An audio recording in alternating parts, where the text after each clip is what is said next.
Hello, everybody, and welcome into another episode of the Lions Grid. I am Kevin Marheine, joined today by my co-host, Joe. Glad to have you here today, Joe, as we dig into what is another Friday, or well, no, it's not on Fridays anymore. It's now a Thursday night thing, the Fantasy Football Focus episode. So happy to have you back here. We've been keeping everyone up to date with all your picks and all that good stuff. So, obviously, the bulk of today's episode, Joe, will be taking a look at the fantasy football recommendations of Michael Fabiano over at NFL.com. But we'll also, of course, show our picks for Thursday Night Football. And since you have been off the show, Joe, I don't know if you've noticed, but I have managed to go 2-0 on Thursday Night Football. I will have to see how it goes here, but certainly turning it around from that dismal 0-5 start or whatever it was. It was rough. Yeah, Thursday night's tough to predict. But tonight seems like it's going to be pretty much a gimme with Minnesota playing the way they've been playing. Yeah, well, to be fair, I think the last the last 3 weeks, you had the Patriots playing 1 week, and then you had Kansas City playing. Now you got the Vikings taking on the winless Redskins. I'm bragging about finally getting them right, but those are pretty easy games, I think, when you're doing pick'em to choose the winner. But we'll start off here by taking a look at the recommendations for Stardom and Situm. So tossing them up the first batch here. These are the quarterbacks that Michael Fabiano is recommending in his start of the week, Joe. I know throughout the season you've talked about him, but there at that over on the left side, you got Mr. Jared Goff. He's the start of the week going up against the Cincinnati Bengals. Hasn't had the greatest season so far, Joe. Did struggle a little bit against the Falcons, but did put up fantasy football points. What do you think about him going with Jared Goff as his start of the week? Of course, Cincinnati winless on the season, so you got to imagine that matchup plays into the decision.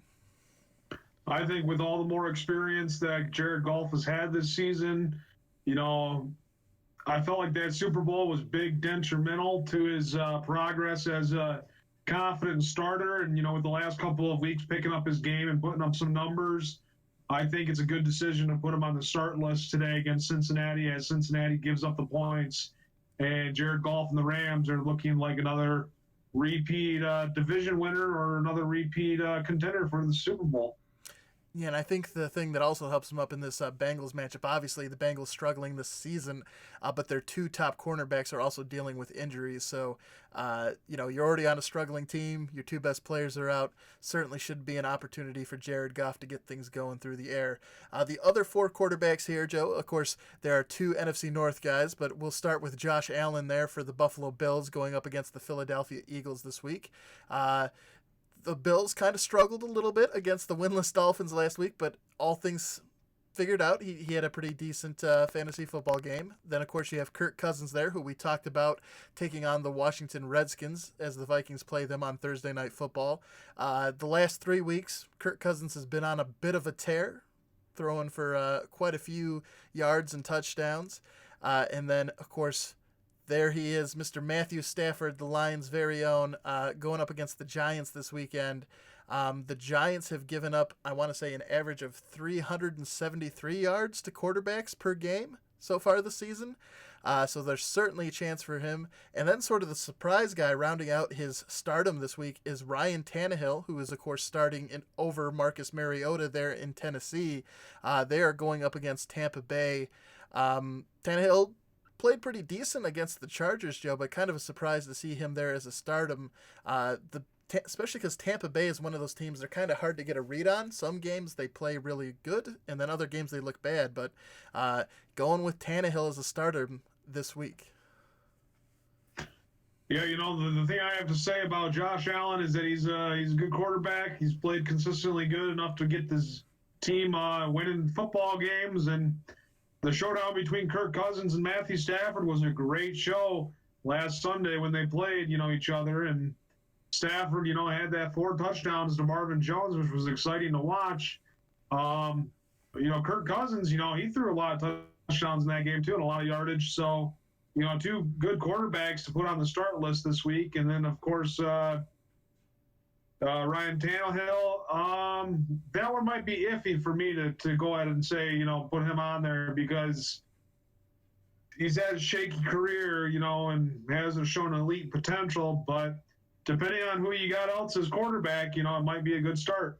Yeah, if you're certainly looking for a guy to fill in for a week. Of course, Baltimore and the Cowboys are the two teams on a bye this week, so maybe you need somebody to come in and fill in for Dak Prescott or for Lamar Jackson. Maybe Ryan Tannehill's your guy, yeah, that one.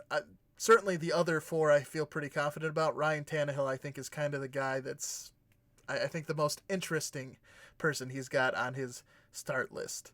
Taking a look at who's on the sit side of the equation, his sit of the week at the QB position is Mr. Baker Mayfield. Of course, a big part of that is they're playing the New England Patriots, so the Patriots defense has been rather ridiculous this season. They've only given up one passing touchdown, and they have just been dominating teams, and it's the fact it's being played in New England. Not surprising, Joe, that he's recommending staying away from Baker Mayfield considering that matchup. Then we also have on the Sidham side, Mr. Phillip Rivers going up against the Chicago Bears. Again, another tough matchup. Jacoby Brissett, who will be going up against the Denver Broncos. Jameis Winston going up against the Tennessee Titans. And then Jimmy Garoppolo going against the Carolina Panthers. I think for most of them, especially, you look at Mayfield, Rivers, and Brissett, those are really tough matchups. The Denver Broncos, even though as a team they're not playing well, they have been really good against offenses lately. I think they've only given up 2 passing touchdowns at home so far this season. So they've been really stout there. And then, of course, Jameis Winston, you never really know what you're going to get out of him. He can be a turnover machine. He can also throw for a bunch of yards, which equals fantasy points. And then Garoppolo, he's obviously the 49ers still undefeated on the season, so he hasn't played poorly. It's just the Panthers have had a really good defense, and I just don't know if I think again there it's the fact that Jimmy Garoppolo hasn't necessarily been the catalyst for that offensive success. Going up against a tough defense may make it a struggle to start him this week against the Panthers, who again are a pretty tough defensively. What are your thoughts about his sit-em picks here, Joe? I think these are all players that have make or break games. They all, have the potential to have, good games at the quarterback position. But when I look at this, the consistency factor is that these guys are not the guys that are typically going to win the game by themselves. Phillip Rivers has had a better career than most of these quarterbacks or all these quarterbacks on here. But, with the Chargers struggling as well, it looks to me as, these are good quarterbacks to put on the sit-em segment because it does look like they might have tougher chances of putting up points than other quarterbacks this week.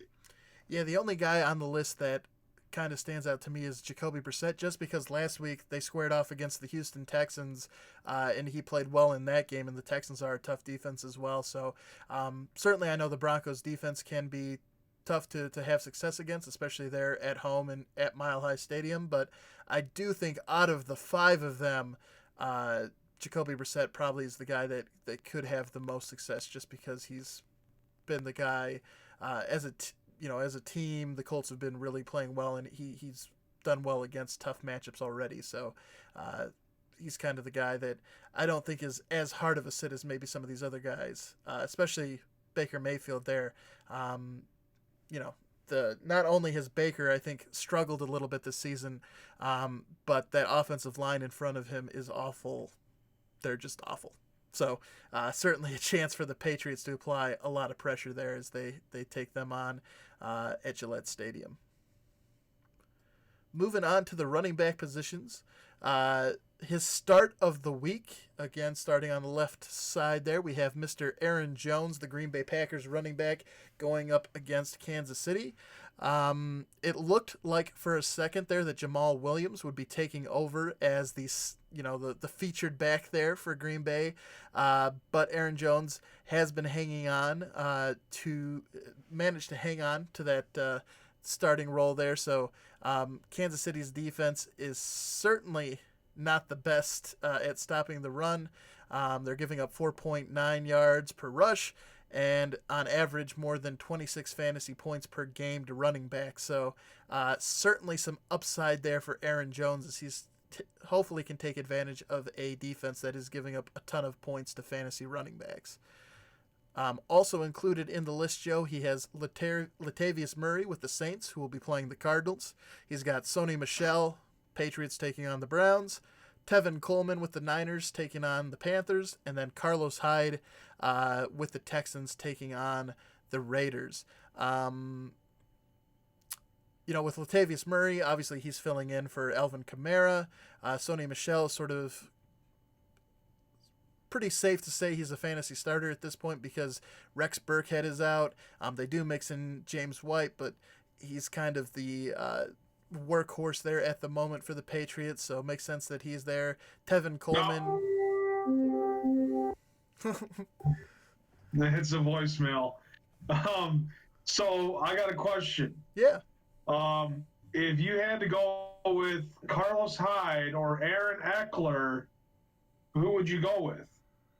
Or Austin Eckler? Because I know that since Melvin Gordon came back, Eckler's only used out of the backfield on receiving plays. Carlos Hyde is more of an every down player for the, Texans, right? Yep, for the Texans. So, Eckler's still been getting points, but that's my dilemma is between those two. And I have Saquon and Marlon Mack, 4 running backs, trying to shuffle them around and see which ones are going to put up the most points every week. Yeah, it's always tough when you have a loaded backfield trying to figure out who's going to have the hot hand. I will say that really, in terms of Austin Eckler or Carlos Hyde, I do think I like Carlos Hyde better. He is getting the bulk of the snaps and the touches out of the backfield from the Texans, and the Raiders haven't necessarily been very good against running backs. They're giving up nearly 25 points per game to running backs in terms of fantasy points. So certainly an opportunity there for him to take advantage. He's the guy getting the bulk of the work. He's going up against a defense that gives up a ton of points. When you're looking at Hyde or Eckler, I would think Hyde in that case. But you also have Barkley and who was the third guy? Marlon Mack.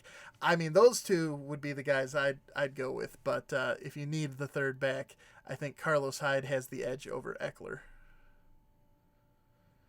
And then on the sit side of things, we do have quite a few. His sit of the week, Michael Fabiano's, is Joe Mixon, the Cincinnati Bengals running back. They're taking on the Rams. So he struggled last week quite a bit. The note here from Michael Fabiano is that he averaged 7.2 inches per carry, not yards, inches. So they really struggled running the ball last week. They're going up against the Rams, who have really made it tough on opposing running backs. Definitely seems like not a good matchup there, so I get why he's their sit of the week. Also included here, we have Jordan Howard with the Philadelphia Eagles, who will be playing the Buffalo Bills. The Bills been very stout on defense. Damon Williams with the Chiefs, who will be playing the Packers. Frank Gore with the Bills, who will be playing the Eagles. And Royce Freeman, who will be playing the Indianapolis Colts.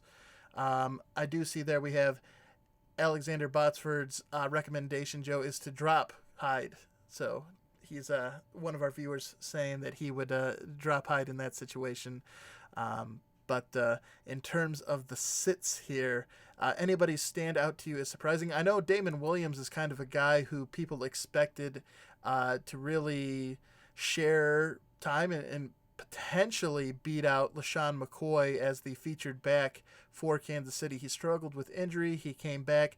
But so far, LaShawn McCoy has been the guy that's been dominating both in the number of snaps played and in touches. Anyone else on this list sort of stand out to you as a surprise, Joe?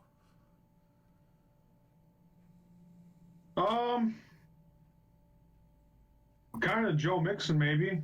The guy's the best running back Cincinnati has, and I would just think that if they're not going to be able to throw the ball to AJ Green if he's not back yet, then they really only have the running back as the playmaker. So who else are you going to turn to? So that's kind of confusing. Why? Not confusing, just maybe questioning why they would have that. But I guess if he's going up against a good defense and you don't expect the Bengals to put up too much points or too much offense, I guess it's a good decision. So I don't disagree with any of these choices for the sit-up segment. Nice. Moving on to the wide receivers position, here we have the starts of the week, and there's a familiar face there, Joe. His start of the week is Kenny Golladay, of course, the Lions' Kenny Golladay, and they will be taking on the New York Giants this week. As mentioned, the Giants have been giving up a ton of yards through the air. They've given up an average of 140.1 yards and the seventh most fantasy points to receivers that line up out wide. That would be Kenny Galladay's domain. So could be a big game for him as he looks to take on the Giants.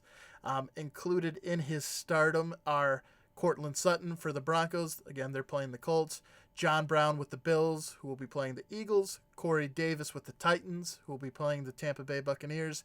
And Golden Tate with the Giants, who will be playing the Lions. Obviously, the last week, the Vikings were able to have some success throwing the ball against the Lions. Certainly could be a chance, especially in a revenge game, for Golden Tate to have a big game against the Lions on Sunday. Yeah, Kenny Golladay was consistent the first 4 or 5 weeks of the season for the Lions.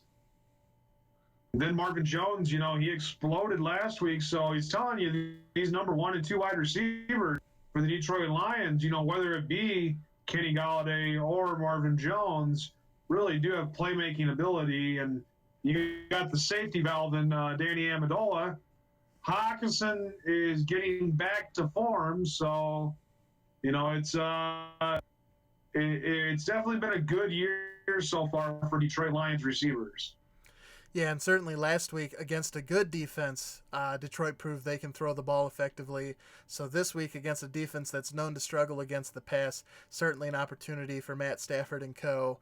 Kind of hard to guess who the hot hand will be, Joe, because to your point, they've done it with multiple receivers at this point throughout the season. One game it was Hawkinson, one game it was Amendola. Marvin Jones at this point has had a couple games where he's stepped up.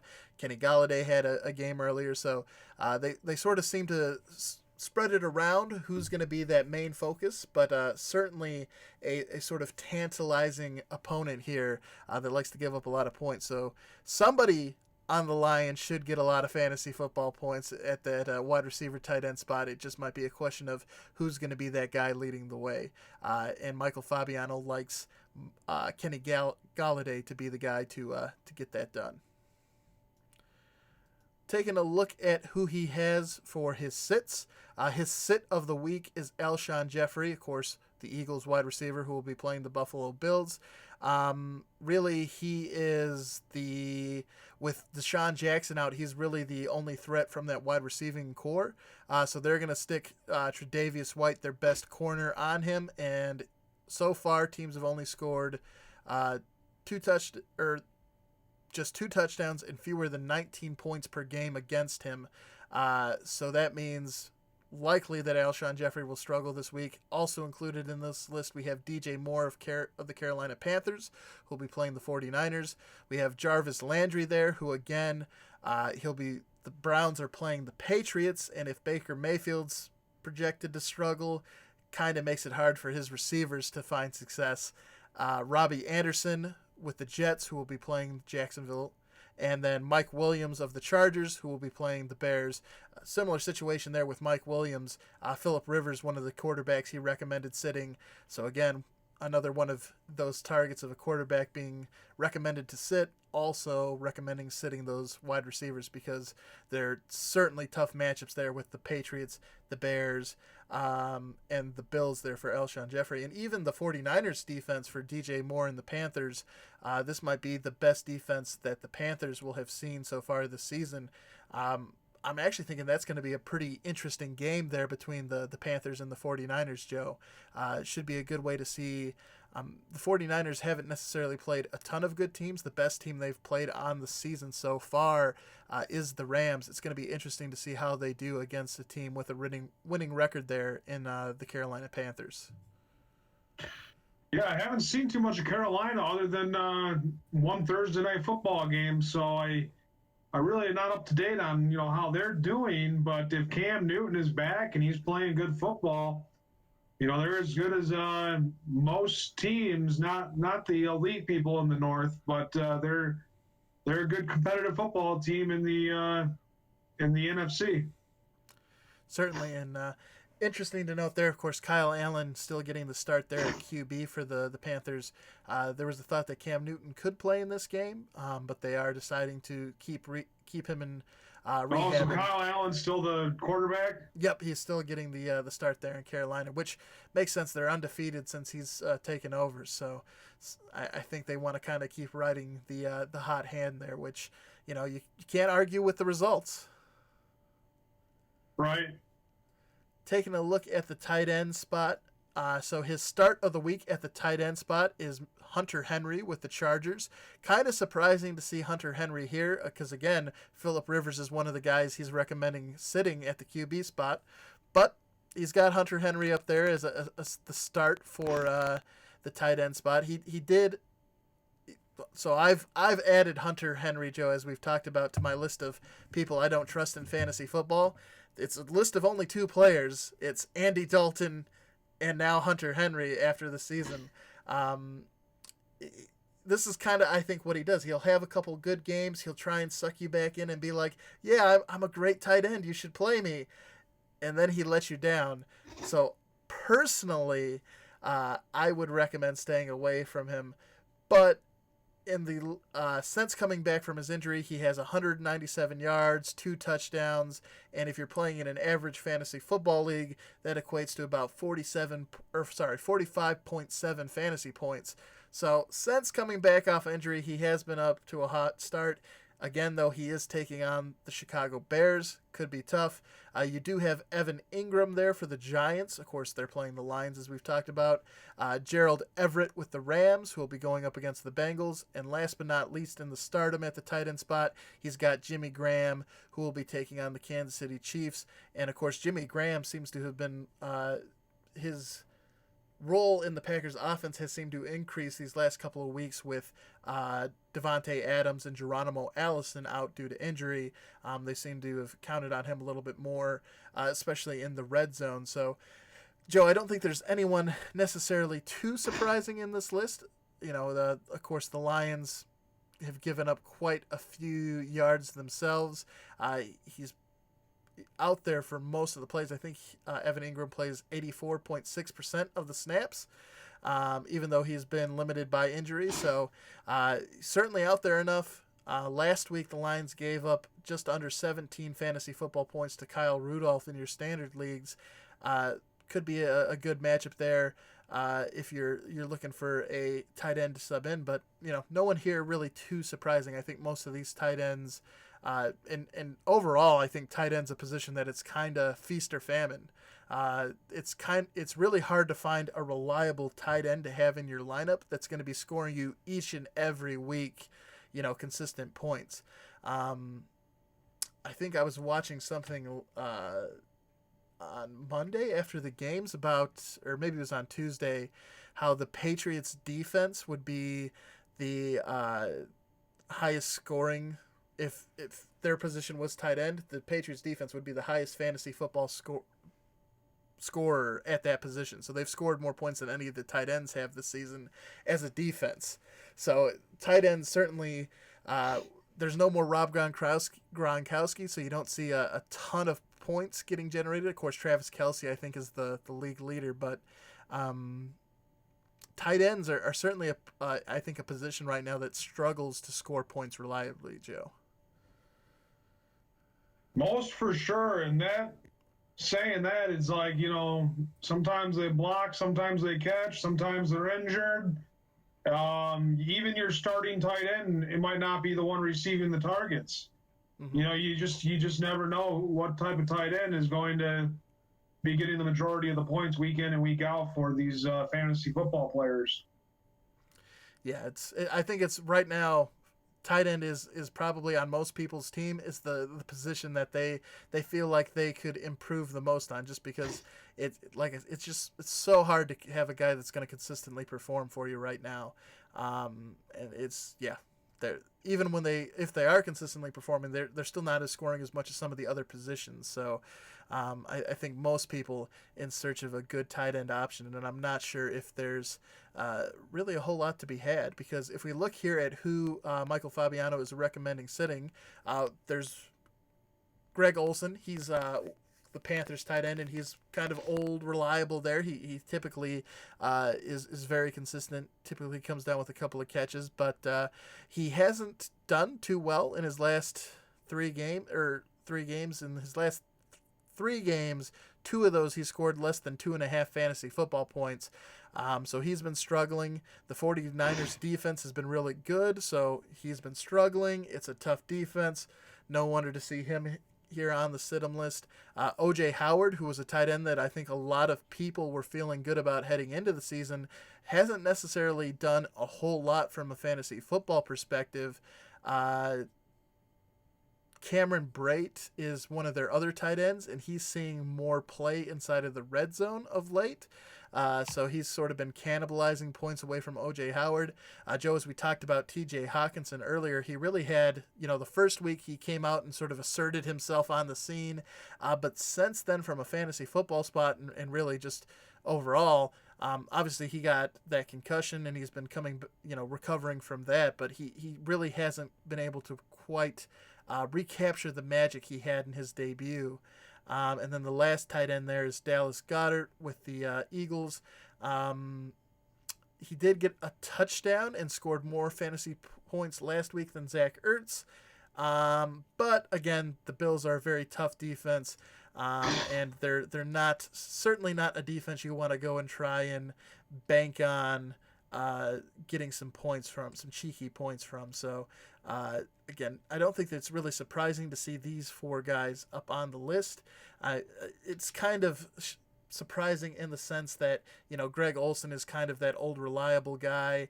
O.J. Howard was sort of a guy that people thought would have a big season, and then, of course, everyone is excited to see what T.J. Hawkinson would bring to the table. But I think it just goes to, it speaks to what we were just talking about, Joe, about the just unreliability of the tight end position when it comes to fantasy football at the moment. Moving on to defenses. On the stardom side of things, Michael Fabiano is recommending his start of the week, the Los Angeles Rams, who will be taking on the Bengals. The Bengals still winless. The Rams have been they haven't been super good on defense. Of course, they did add Jalen Ramsey into the mix there. He played last week, but this will be, I think, a game where they can capitalize on a weak opponent. Similarly, we have the Pittsburgh Steelers there, who will be playing the Miami the Miami Dolphins. And the Steelers' defense has been playing rather well lately. In the last couple of weeks, they've been scoring quite a bit. So certainly, I think you have that combination of a defense on a hot streak playing against a team that's still looking for their first win of the season. Not a surprise to see them included in. Then we have the Seattle Seahawks, who will be playing the Atlanta Falcons. And the Falcons, of course, there's a chance that Matt Ryan won't play. He's dealing with a little bit of an ankle injury, and if whether Matt Ryan starts the game and gets knocked out, or if Matt Ryan isn't able to go at all, that means that Matt Schwab will be coming in for the Falcons, and he likes to turn the ball over quite a bit. So certainly a chance there for Seattle to take advantage of that. And then the last team, the Tennessee Titans, who will be taking on the Tampa Bay Buccaneers. Much like Matt Schwab, Jameis Winston and that Buccaneers offense likes to turn over the ball quite a bit. So quite a few teams here in the stardom section that could take advantage of teams that like to be a little careless with the ball, Joe. And then last but not, well, sorry, on the defensive side, last but not least, we have the sit-ems. His sit of the week, the Carolina Panthers, who will be taking on the 49ers. You have the Denver Broncos, who will be taking on the Colts. The Kansas City Chiefs, who will be taking on the Packers. And then the Arizona Cardinals, who will be taking on the Saints. I think overall these defenses have been like the Chiefs' defense isn't great. The the Cardinals' defense isn't great. I do kind of like the Panthers' defense. I think they might be able to find success against an offense in the 49ers that hasn't necessarily, like I said, faced a really tough test.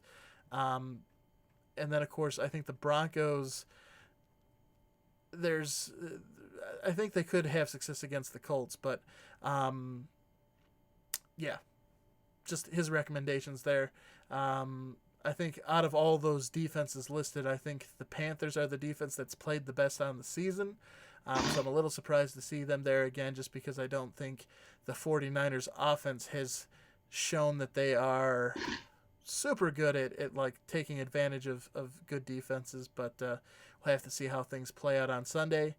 And to wrap things up with the stardom and sit-em, moving on to the kickers here quickly. His start of the week for kickers is Will Lutz, the Saints kicker, who will be taking on the Arizona Cardinals. Then you can see Detroit's Matt Prater there, the Steelers' Chris Boswell, and then the Jaguars' Josh Lambo. And then on the sit-em side of things, he's recommending sitting Jake Elliott. Again, they're playing the Buffalo Bills, the Eagles are, so a tough matchup. Matt Gay against the Tennessee Titans. Zane Gonzalez, the Cardinals kicker, going up against the Saints. And then Austin Siebert, the Browns kicker, going up against the Patriots. I think all four of those, certainly based off of the matchups there, all four of those teams that they're playing, the Bills, the Titans, the Saints, the Patriots, haven't given up a ton of points, fantasy football points to kickers. So could be tough sledding for those kickers as they take on tough matchups. So that goes through the run through there. If you do want to check things out for yourself, in the description of the video, there is the link to the article, so you can go through there and see everything that Michael Fabiano has to say about his stardom and sit-em projections. The only thing left to do, Joe, is to come over here and take a look at who we're picking for tonight's Thursday night football matchup. As mentioned, you have the Washington Redskins and the Minnesota Vikings squaring off. And Joe, I don't think much of a surprise here. We're both going with the Vikings, as mentioned. The Redskins still looking for their first win of the season, so both going with the 5-2 Vikings to improve to 6-2, playing that opponent that has sort of struggled here in the early parts of the season. Redskins have not played good football this year. They fired their head coach, and they're really looking for anything to show up and put up together some points and be competitive. I mean, no team likes to go into the season. These are professional athletes that get paid money to play the football game, and no matter how much money you get paid to play the game, you don't want to lose week in and week out and be on a losing football team. So that's got to motivate these guys on Washington to try to get a win. I don't know if the game's at home or if it's away. Let me check here real quick. I can't remember off the top of my head. It is in Washington, the game is. So in Washington, Thursday night football, it's going to be on television. What do they have on? Do they have on the World Series tonight, or they have on the football game on Fox, or what is it on? I think it's on Fox, NFL Network, and Amazon. I think the World Series is off tonight because they just played last night, and I think they're going to Washington now, so I think there's a game in between games 2 and 3, but I'm not 100%, but I think that's the case. So it should just be the game on Fox, and then of course NFL Network and Amazon. Okay, so yeah, these guys, they want to get a win. They want to play good football. They want to be competitive. You know, I like the Redskins. I always like their team. More so than I've liked Minnesota. Minnesota is disappointing to have them be so good this season, along with Green Bay and Chicago. Getting on the rhythm of things. Now all of a sudden Detroit's in last place, and it's like, oh man, here we go again. We're going to have to restructure our team, our GM, and all that type of stuff. But that's all going to be talked about at a later time and date. I just like to see Washington get the win, but I think Minnesota's got it tonight. Yeah, I think Washington certainly just, if you look at the matchup, Minnesota should have the easier chance of getting the win. It would sort of be an upset there if Washington is able to pull it off. But, of course, another storyline, Joe, there's motivation on both sides, right? Because you have, of course, Case Keenum, Adrian Peterson, both former Minnesota Vikings, now with Washington, and then, of course, Kirk Cousins with the Vikings.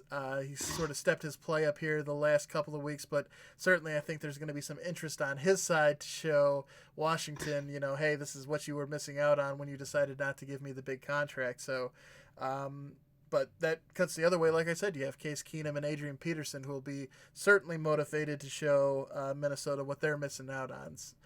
So it should be hopefully a pretty close game, or a pretty interesting game regardless.